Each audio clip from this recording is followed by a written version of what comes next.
Hey guys, I am back today, and today we're talking about the modern day wife advantage. So what do I mean by the modern day wife advantage?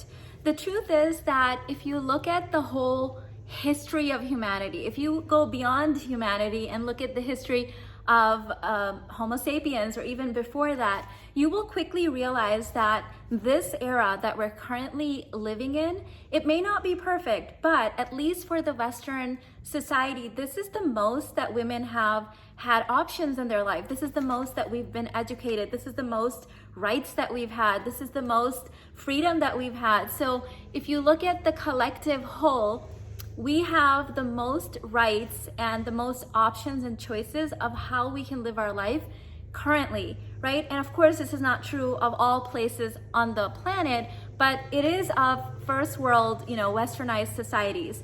So this means that we literally get to decide and choose and live our life any way we want to.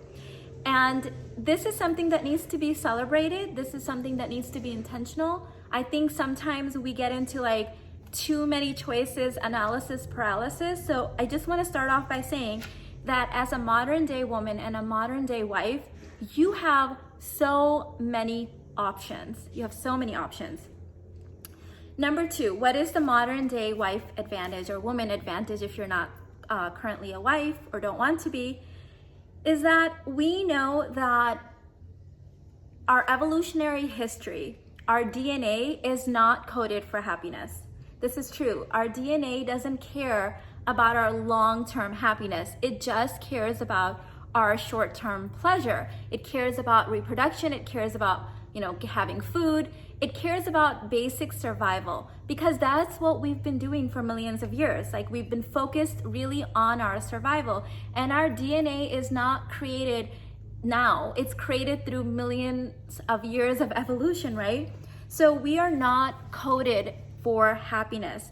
This is the safest that we've ever been, really. But our brain, our primitive brain, is constantly looking for trouble. It's constantly anticipating hyenas and lions and threats in the environment, which were very real back in the day, but are not real now, right? And so it's the consciousness that allows us to choose happiness. So if you want to be a happy woman or a happy wife or a happy fiance, you must really decide that you get to be happy. And you're going to have to rise above your genes. You're going to have to activate that epigenetics. You're going to have to retrain your nervous system to feel safe enough to allow yourself to be happy. Because if you're constantly running in that fight or flight, then first of all, it's not healthy for you because we're not designed to be in fight or flight all the time. There were moments, even in our millions of years of survival, where we felt safe in the comfort of our tribe, in the comfort of our providers and the hunters and the warriors. So, you're gonna have to retrain that nervous system. You're going to have to do container work. What is container work? Container work is my term for the, it's like a combination of the upper limit problem and reprogramming your nervous system to be happy, to be abundant, to be joyful, because you're going to have to bypass, like I said, that brain that constantly looks for threats in the environment. And if you can't find any, it will see your partner as a threat. It will see your coworkers as a threat.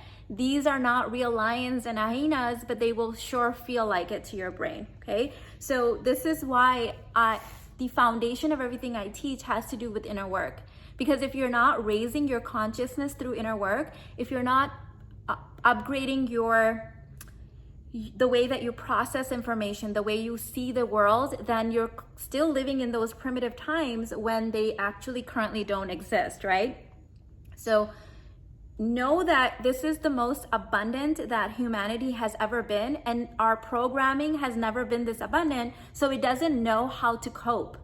So it looks at money as a threat. It looks at divine union or marriage as a threat. It looks at our coworkers as a threat. It looks at a guy cutting you off on the road as a threat, and that's not a real threat, right? It's just very mild versions of what we've dealt with, but our brain wants to over amplify that.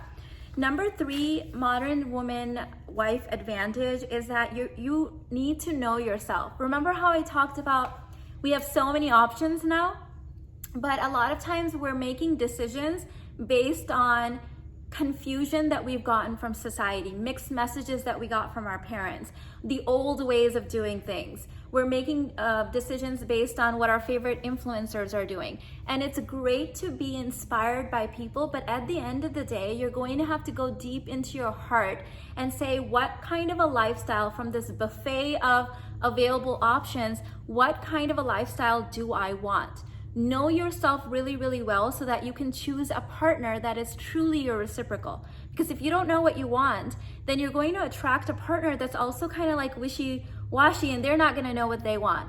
And two confused people do not make a happy, healthy, divine union, right? Like you want someone that shares those reciprocal values. So just to kind of share with you, in my own life, I knew that I had desires that were not politically correct necessarily, right? Like other people would not even dare say these things, let alone own them. But I knew that at the core of my heart, I wanted those things. And some of those things contradicted each other. So I had to be willing and able and have the consciousness to say that, you know what, even if these things contradict, I get to have it anyways. So let me give you an example. Like I wanted to use our evolutionary history, and I think I talk about that. Yes, number 4, I'm going to talk a little bit more about that. But I wanted to use our evolutionary history to attract a partner that felt most like himself so that I could be most like myself.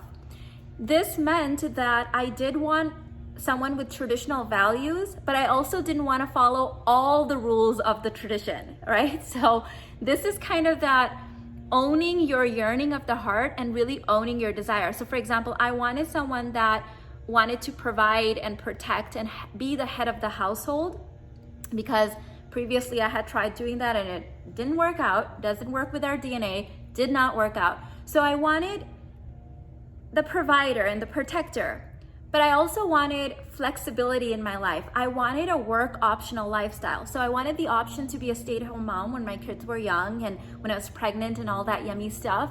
But I also wanted the option of starting a business or doing something that I wanted to do. This meant that, of course, the lawn guy shows up right now. I'm so sorry about the background noise. This meant that I needed a partner that was going to be flexible, that he was going to be a provider, but not at the same time not expect me to follow all the traditional rules, right? Like one of the traditional rules in my culture is that you are oftentimes required to live with your in-laws. I knew that that's something that just wouldn't work for me. I love my in-laws and I respect them and their family, but at the same time I needed my own household. That's just kind of like how I am, sorry. So I needed someone that was going to be traditional with a twist, traditional with a little bit of a baddie vibe in there. So that is what I had to own. Know the rules. Number 4 is know the rules so you can break them. What do I mean by that?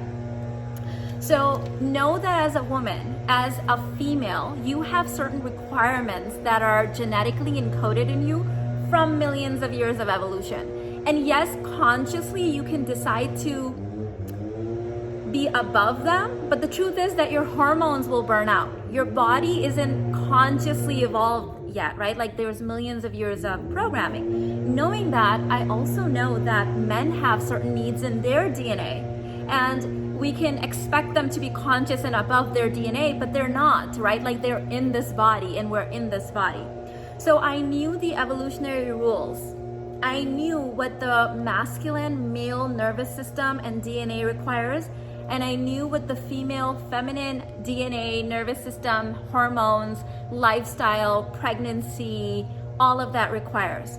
So when I know those rules, I met someone and attracted someone that also knew those rules and wanted to follow those because they feel most native to us. What do I mean about breaking the rules? Now, because I also know what those rules are, meaning if we don't have security and trust in our relationship, I'm not going to be able to surrender. I'm not going to feel safe enough to show him my full heart. I'm not going to feel safe enough to truly fall and grow in love with him. So because I knew these things, when we got married, we first set to make ourselves financially independent and feel secure. You guys know we attacked our mortgage. We paid off our mortgage in like 3 years. We worked on having healthy boundaries around finances so we can first become financially independent. What that afforded us then is that now that we've got that taken care of, neither of us will ever feel insecure in our finances again. And we're not going to activate that fight or flight nervous system programming to be constantly in scarcity about money. Now, because we knew that rule, now we can break it. So my husband has continued working after we reached FI or financial independence.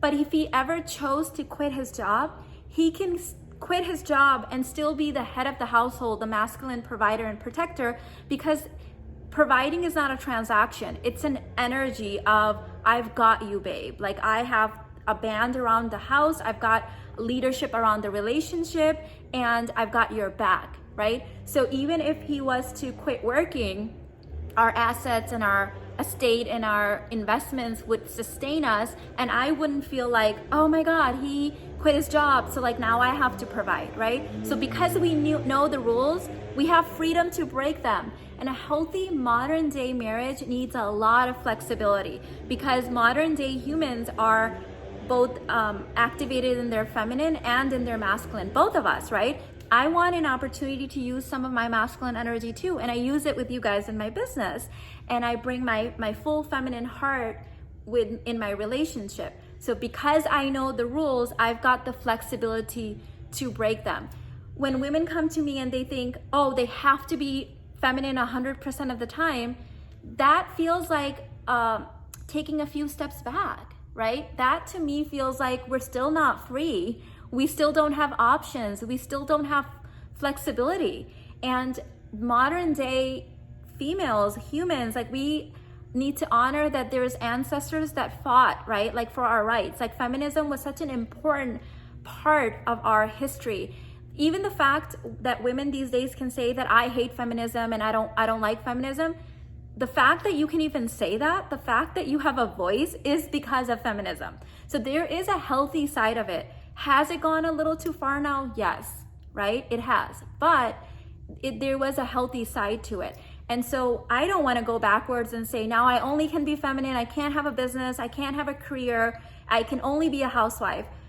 That doesn't work for me, right? I was a housewife for 9 years while I gave birth to my babies and raised them.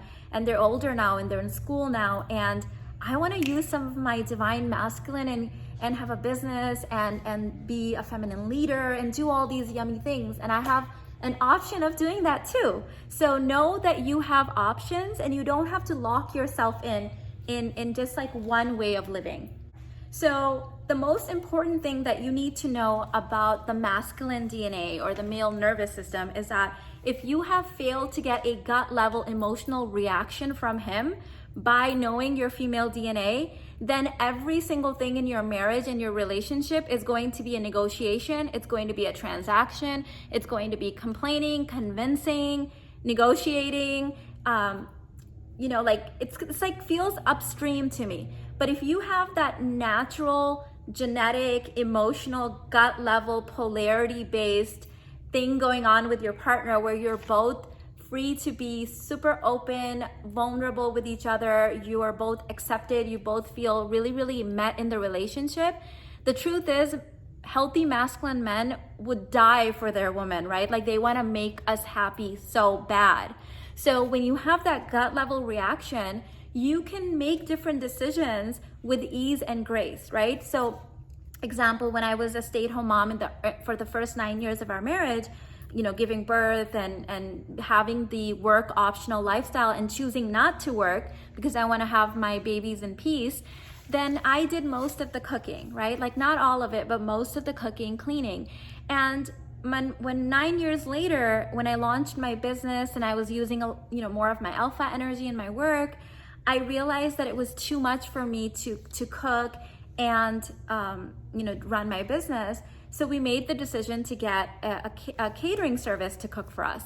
It was an easy decision. My husband was on board. There was no arguing or fighting or any of that, because he wants to make me happy. I have that gut level reaction from him. This is just one example of like millions of decisions that you will need to be able to make with your partner. And if you guys don't have that gut level growing in love, we're both so madly happy in this marriage, then everything will feel like a fight, right? So in a relationship that's rooted on your DNA and polarity, your marriage will get grow more and more robust over time. Okay, it's gonna be more and more robust. You're gonna feel more and more in love. It's gonna be like this extended honeymoon for the entire marriage, and only getting better and better. So know the rules so you can break them, okay? I work with really high achieving, baddie, alpha females that want the whole thing. We want to be great feminine leaders. We want to create collective change on the planet. Like, my clients are doctors, lawyers, CEOs, business owners, light workers, healers, neuropaths. Like, we've got women of all these different divine, like I've got architects, like so many brilliant women from all over the planet. And we also want a happy family. We want the whole thing. Like my clients do, just like me, right? Like I want divine union. I want romance in my marriage. I want to have healthy, happy, balanced kids that get to be my best friends as they grow into adulthood. I want a great house that I feel proud of and feel happy in my environment. I want money and security in the bank. I want to be able to travel in luxury. I don't want myself, my family, my kids to ever not be able to experience life because of lack of money or energy or time. So this is where that flexibility is important. So choose a partner that you can truly, truly be flexible with. I've worked with several clients recently that attracted a partner that was going to pay and provide this certain lifestyle for them, but now they feel stuck with this guy because they didn't build anything on their own, and they feel like they can't leave the guy, they don't love the guy, they're used to this lifestyle. That's not freedom, that's not flexibility, right? So really get clear on what you want. A man isn't a full-time job that you, like, he's not your source of income, right? We're attracting this provider and protector value because it's most native to his DNA and to ours, not because he's a bank account, right? When you're married, when you're in divine union, now it's both of yours responsibility, whether he's bringing in the money and you're doing certain things to, save cash, invest money, things like that, to become financially independent. We have that option. We are the first ones in history to have this option. So use your options and make the most of it. Don't get locked in like, I have to do it this way. Those are imaginary rules. You don't need to follow them. Okay, I have a whole video on imaginary rules and the women who follow them. It's linked in the description box. So I hope you enjoyed this. This was really, really long, super awkward filming over here, but we got through it, and I'll see you in the next one. Bye.